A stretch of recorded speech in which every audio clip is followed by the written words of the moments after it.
Alright, so this is a contest in the entry for what are the best builds for meeting all of the early game benchmarks.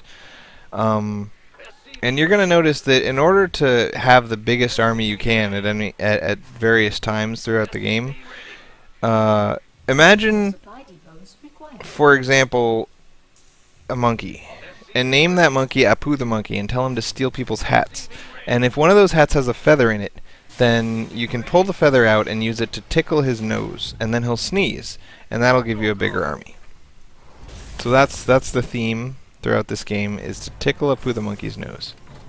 No, okay.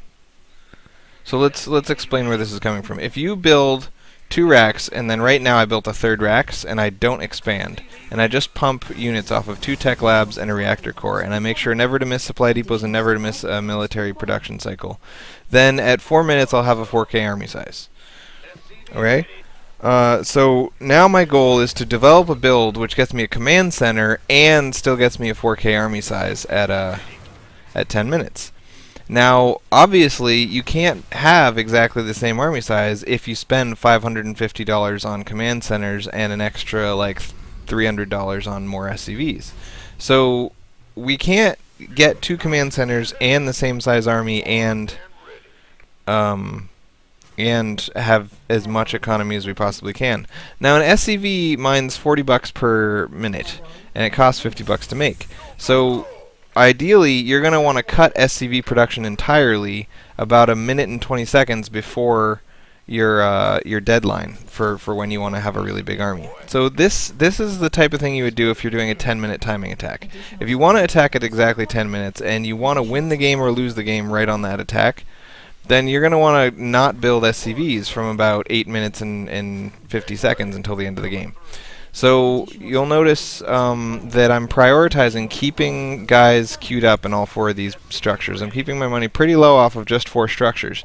And by not needing 5 structures, it gives me, I can squeeze out a little bit more money, like $250 by not making a 5th structure.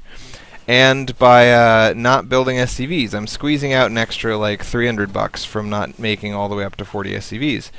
And so all this together allows me to have 3825 army spending and $300 worth of upgrades, which is 4125 army spending. So I hope that makes sense. If your goal is to have the biggest possible army at 10 minutes, then there's no reason to build SCVs before 10 minutes. So this is more of a how big can my army size possibly be thing.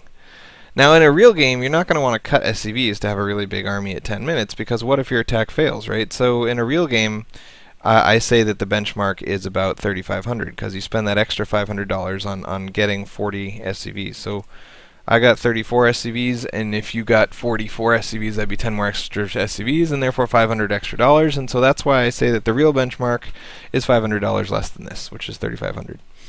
So I hope that makes sense, and that is this build. Boom. Boom shakalaka laka.